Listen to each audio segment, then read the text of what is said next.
मैया कहाँ बैठे हुए हैं, पड़े हुए हैं गोकुल में ही और बैठे हैं। माता यशोदा दौड़ी दौड़ी गई, अरे क्या हो गया, सारे गोपी ग्वाल बाल सब दौड़े दौड़े गए और देखते हैं तो कन्हैया वहीं पे बैठकर खेल रहे हैं, मौसी के बाल को पकड़ पकड़ कर खेल रहे हैं। और इस तरह से माता देखकर बड़ा भयभीत हुई और सब गोपी कहने लगी कि काहे को ऐसी राक्षसी को अंदर आने दी देवी। कहे क्या बताऊं बहन, मैं सोची कोई ब्राह्मणी आई होगी, इसी कारण। अब भगवान देखिए, भगवान को तुरंत ही उस राक्षसी के पास से उठाने के बाद भगवान को पहले सबसे गाय के गोबर से स्नान हो रहा है, गाय के मूत्र से, गाय के दूध दही से, घी से भगवान को स्नान करा के, क्योंकि भगवान राक्षसी को स्पर्श किए, माता के मन में हुआ कि स्पर्श किए। और जब स्नान हुआ तो एक ब्राह्मणी आई पौर्णमासी, और वह ब्राह्मणी गाय के पूंछ से भगवान को झाड़ रही हैं। किस नाम से? भगवान के ही नाम से झाड़ रही हैं। भगवान कहते लो सो ऐसा मैया का लीला कि मुझे मेरे नाम से ही झाड़ा जा रहा है। तो इस तरह से भगवान तत्काल ही जब माता लेकर चली जाती हैं तो सारे ब्रजवासी, अरे भाई 18 किलो में इतनी लंबी राक्षसी को कैसे जलाया जाए, का उसको काट काट कर लेकर जाकर यमुना जी के किनारे जब जलाने प्रारंभ किए तो उसमें से इतना सुंदर सुगंध निकला कि देखकर सोचने लगे स्वयं राजा परीक्षित कि ये राक्षसी तो भगवान को मारने के लिए आई थी, उसके शरीर से दुर्गंध निकलना चाहिए सा, सो दुर्गंध के जगह से सुगंध कैसे निकला सो। तो उस समय कहते हैं कि भगवान जिसको माता की गति प्रदान करते हैं, भगवान जिसको अगर स्पर्श कर लेते हैं उसके अवगुण को देखते ही नहीं तो दुर्गंध कहाँ से आ सकता है, उस शरीर में सुगंध आता है। एक बार बोलिए वृंदावन बिहारी लाल की। और इधर आए और कभी देखिए आते ही एक राक्षस और आया, भगवान को लेकर उड़ाकर लेकर गया त्रिणावत, और भगवान को जब लेकर आसमान में उड़ा भगवान उसका भी उद्धार किए। और जब भगवान उसका उद्धार किए तो उस समय देखिए इधर भोले बाबा बैठे हुए हैं, और भोले बाबा बैठे हुए हैं, बैठे बैठे कैलाश पर्वत पे उनको आदेश हुआ कि अरे अब तो जाकर स्वामी का दर्शन सो कर लेना चाहिए, सो स्वामी का दर्शन कर लेना चाहिए। भोले बाबा चले आते हैं, कहाँ आते हैं? नंद बाबा के महल के पास।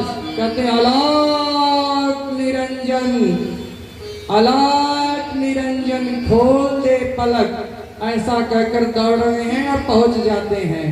नंद बाबा के दरवाजे पे जब जाते हैं तो यशोदा मैया एक बड़ी सी टोकरी में अन्न भर कर लाती, कहती बाबा ले लो, क्या चाहिए सो तुमको। कहें ना मैया मोको कुछ नहीं चाहिए सो, मोको तो बस एक चीज चाहिए, मेरे गुरु का आदेश है तुम्हारे लाला का मैं दर्शन करूं, यही मुझे चाहिए सो।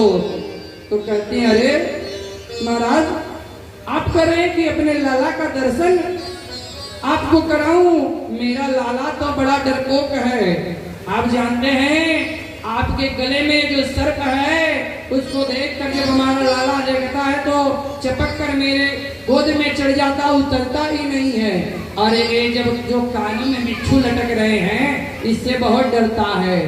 भोले बाबा कहते हैं कि अरे देवी तुम्हारा लाला इस सर्प से क्या डरेगा, तुम्हारा लाला तो लाखों फन वाले हजारों फन वाले सर्प पे सहन करता है और इससे क्या डर सकता है सो। तो कहती है नाना बाबा मेरा लाला, अरे मैं बहुत तपस्या की तब जाकर मेरे घर में छोरा भयो, और आप कह रहे हैं कि लाला आपके बात का मैं नहीं मानूंगी। कहे ना ना देवी तुम लाला का दर्शन करा दो। कहते योगी थोड़ा हठी भी होते हैं, कहे दे दर्शन करा दो, दर्शन किए बिना मैं नहीं जाऊंगा। सो भोले बाबा से मैया कही ना ना मैं दर्शन नहीं कराऊंगी। भोले बाबा कहे दर्शन नहीं कराओगी तो मैं भस्म लगाकर यही दरवाजे पर तुम्हारे बैठ जाऊंगा, और जब तुम्हारा लाला निकलेगा तो दर्शन करके ही मैं जाऊंगा।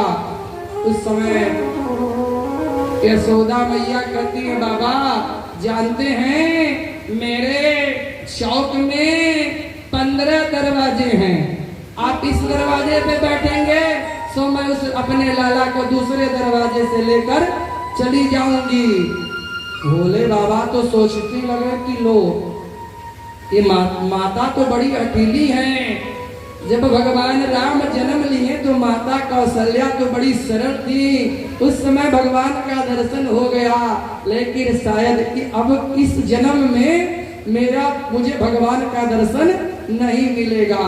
और भगवान भोले बाबा उठकर चले जाते हैं, और जब जाते हैं तो जाते जाते कहते हैं कि हे प्रभु आप मेरे ऊपर कृपा करिएगा, ऐसा कहते हैं आप मेरे ऊपर कृपा करिएगा।